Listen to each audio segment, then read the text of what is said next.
దినం దేవుని వాగ్దానం. ఈ ఉదయకాల సమయంలో ఈ దినం దేవుని వాగ్దానం అనే ఈ చక్కటి ఆత్మీయ కార్యక్రమానికి ప్రేమతో ఆహ్వానిస్తూ, ఎలా ఉన్నారు దేవుని బిడ్డలారా? అందరు బాగున్నారా? ఉదయం లేచారా? ఉదయకాల ప్రార్థన, ఉదయకాల ఆరాధన, మీరందరూ దేవుని వాక్యాన్ని వింటున్నారా? మీ జీవితాల్లో ఏదైనా కష్టము, దుఃఖం, బాధ, మార్నింగ్ లేవడంతోనే రోగము, ఏదో సమస్యలు, భారంతో లేచారా? ఒకవేళ నీ జీవితం ఎటుపోతుంది, ఏమవుతుంది అనే ఒక చింతతో ఉదయకాలంలో నుండే కొంతమంది నైట్ పడుకునేటప్పుడు దిగులుతో మార్నింగ్ లేవగానే, కానీ దేవుని బిడ్డలు మనం ఎప్పుడు ప్రతి క్షణం దేవుని తట్టు చూసే బిడ్డలుగా ఉండాలి. ఆయన కోరుకున్నది కూడా మన నుండి అదే. రెండో విషయం మీకు చెప్తున్నాను, ఎంతమంది ఈ వాగ్దానాలు వింటూ ఉన్నారో, డైలీ ప్రామిస్, మీ అందరికి కూడా దేవుడిస్తున్న చక్కటి మాటల్ని పట్టి ప్రార్థించండి. ఉదయకాలం 5 నుంచి 6 ఇప్పుడు మీకు మార్నింగ్ కూడా పాస్టర్ ప్రవీణ్ యూట్యూబ్ నుండి ప్రేయర్ వస్తుంది.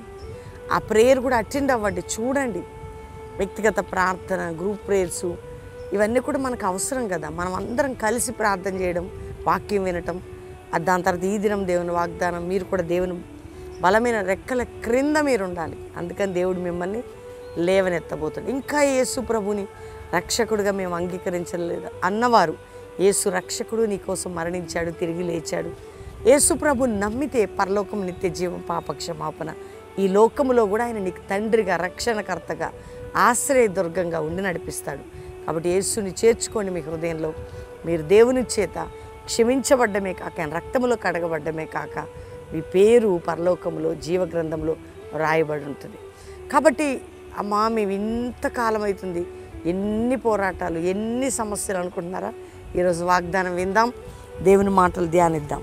నేను చదువుతున్నాను ఆదికాండం 18వ అధ్యాయం 14వ వచనం. యెహోవాకు అసాధ్యమైనది ఏదైనా ఉన్నదా?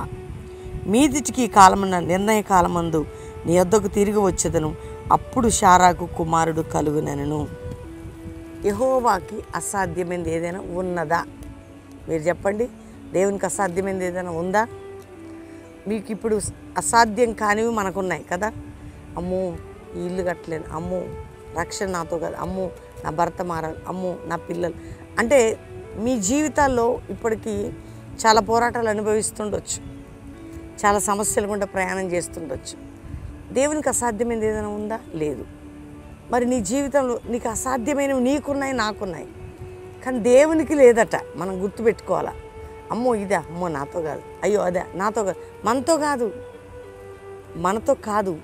అందుకని శారా జీవితంలో గర్భం తెరవబడ్డానికి అది ఆమెకు అసాధ్యమే. ఎందుకంటే ఆమె ఆల్రెడీ ముసలితనం అందుకు వెళ్ళిపోయిన కుటుంబంగా ఉన్నారు. అందుకనే నీ నెక్స్ట్ ఈ సంవత్సరానికల్లా నీకు బిడ్డలు కలుగుతారంటే అది నీకు సాధ్యం కాదు. శారాకి, అబ్రహాంకి నాకు సాధ్యం, నేను చేయగలను అని దేవుడు వారితో మాట్లాడుతున్నట్టు ఈరోజు నీతో నాతో మాట్లాడుతున్నాడు. ఇప్పటి వరకు మనకి సాధ్యం కానివి చాలా ఉన్నాయి, మనం చేయలేనివని, మనకు అసాధ్యమైనవి. అమ్మో మనమా, నిజమే, దీని పరిష్కారం నిజమే, కానీ దేవునికి అసాధ్యమైనది ఏదీ లేదు. ఏదైనా ఉందా అని క్వశ్చన్ మార్క్ ఏంటంటే, ఉందా? మీరు చెప్పండి కదా. లేదు కదా, లేదని చెప్పండి అందరు. లేదు అంటే మన జీవితంలో మనకి అసాధ్యమైనవి, ఆయనకి సమస్తము సాధ్యమే. ఈరోజు దేవుడు నీ జీవితంలో చెయ్యబోతున్నాడు.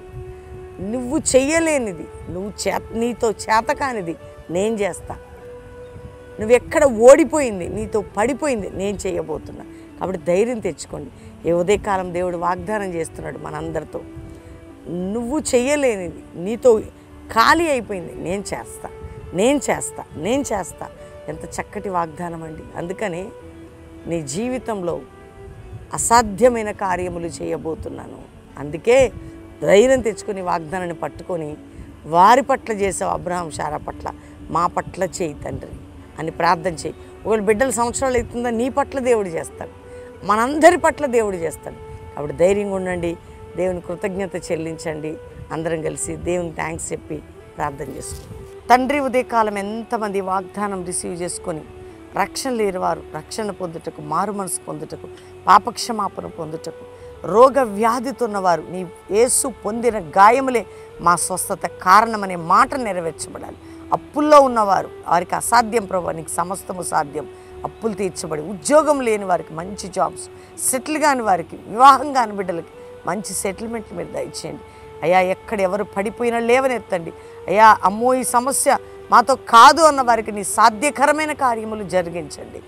ఇతర దేశాల్లో మా ప్రియులందరినీ రక్షించి, వారికున్న కట్లు తెంచి, వారున్న దేశంలో ఒక ఉద్యమం వారి కుటుంబంలోకి విడుదల మీరు దయచేయండి. భారతదేశాన్ని, మా ప్రజలందరినీ మీరు రక్షించండి అయ్యా. శత్రు బలం అంతటిని కుప్పకూల్చుటకు నువ్వు శక్తిమంతుడు, నీకు అసాధ్యమైనది ఏది లేదు నాయన. అపవాది మా దేశంలో, అయ్యా మా కుటుంబాల్లో, మా సంఘాల్లో వాడు సిగ్గునుందుటకు సహాయం చేయండి. మమ్మల్ని అందరినీ నూతనపరిచి, బలపరిచి లేవనెత్తండి. క్రైస్తవ సమాజాన్ని ఒక జాషువా జనరేషన్ అపోస్తుల సేవ బయటికి రావడానికి శత్రువు జ్ఞానాత్మ సిగ్గుపరచుటకు మీరు సహాయం చేయండి అయ్యా. ఎవరెవరు నీ ప్రజలని బలహీనపరుస్తున్నారు, అట్టి బలహీనతల నుంచి విడిపించండి అయ్యా. కోర్టు కేసులు కొట్టివేయబడే, అన్యాయం అక్రమం మా మీద లేకుండా మీరు చేయండి. మోసగించే వారి చేతులను విడిపించండి. అబద్ధికులు, అన్యాయస్తుల చేతులను మమ్మల్ని విడిపించండి. మా మీద బురద జల్లే వారి చేతుల నుంచి మమ్మల్ని విడిపించండి అయ్యా. నిందలు, గాయాలు, అవమానాలు ఉన్న బిడ్డలందరినీ మీరు ఆదరణిచ్చి ఘనపరచండి. అంతేగాక ప్రభువా, పిల్లలు లేరని ఏడుస్తున్న ప్రతి గర్భం తెరవబడి గర్భిణీ స్త్రీలకు మంచి ప్రసవం దయచేయండి నాయన. ఈరోజు మ్యారేజ్ డే బిడ్డలకి ఒక బ్లెస్సడ్ ఇయర్గా, మరుసటి ఏటకాల ఒక గొప్ప బ్లెస్సింగ్ పొందేవారిగా ఉండాలి ఆశీర్వదిస్తున్నాం. బర్త్డే బిడ్డలను దీవిస్తూ వారి జీవితాలు అసాధ్యమైనవి నువ్వు సాధ్యపరచమని ప్రార్థన చేస్తున్నాం. ఈరోజు ఎవరు ఏ సమస్యలు ఉన్నా విడిపించి, తోడుగా ఉండి బలపరిచి, మా అందరి పక్షముగా మీ కృపను మాకు దయచేయమని, కల్వరీ మినిస్ట్రీలో నీ అసాధ్యమైన కార్యములు జరిగించి శత్రు సిగ్గుపడినట్లుగా చేసి నీ నామని మహిమ తెచ్చుకోమని యేసు రక్తముతో ప్రతి బిడ్డలని సీల్ చేస్తూ యేసు నామములో అడుగుచున్నాం తండ్రి. Amen, amen, amen. దేవుని బిడ్డలారా, ఈ ఉదయకాలం ఈ వాగ్దానం అందరూ లైక్ చేయండి, షేర్ చేయండి, మంచి కామెంట్స్ పెట్టండి, దేవుని మహిమపరచండి. మీ జీవితాల్లో ఈ వాగ్దానాలన్నీ కూడా స్వతంత్రించుకొని ప్రార్థన చేయండి. రెండో విషయం ఏంటంటే, మరి జూలై 12, 13, 14 3 దినాలు బెల్లంపల్లిలో ఉజ్జీవ సువార్త సభలు. దేవుని సన్నిధిలో అందరం కలిసి ప్రార్థించుటకు, అందరం కలిసి ఆరాధించుటకు, అందరం కలిసి దేవుని సన్నిధిని పాలు పొందుటకు, అంతేకాక బలమైన అభిషేకం పొందుటకు, ఆయిల్ అనంటికి పొందుటకు, దేవుని సన్నిధిని అనుభవించుటకు 3 దినములు కూడా అద్భుతమైన దినాలు. మీరందరూ మీ కుటుంబాలతో బెల్లంపల్లికి రండి. మరి మంచి వాతావరణం, అంతేకాకుండా చక్కటి ప్రాంగణం, మీకు ఫ్రీ అకామిడేషన్, ఫ్రీ భోజనాలు. ప్రభు మీ అందరినీ కూడా నడిపించి దీవించబోతున్నాడు. ఇంకా బైబిల్ కాలేజ్ స్టార్ట్ అయిపోయిందండి, ఆల్రెడీ క్లాసులు కూడా అవుతున్నాయి. ఇంకా యంగ్ బాయ్స్, యంగ్ గర్ల్స్ పిలుపు దర్శనం కలిగిన వారు రండి, పాలు పొందండి. దేవుడు మీ జీవితాల్లో ఏ దర్శనం అయితే ఇచ్చాడో అది 1 year బైబిల్ కాలేజ్ బెల్లంపల్లిలో దేవుడు నెరవేరుస్తాడు. God bless you. Praise the lord.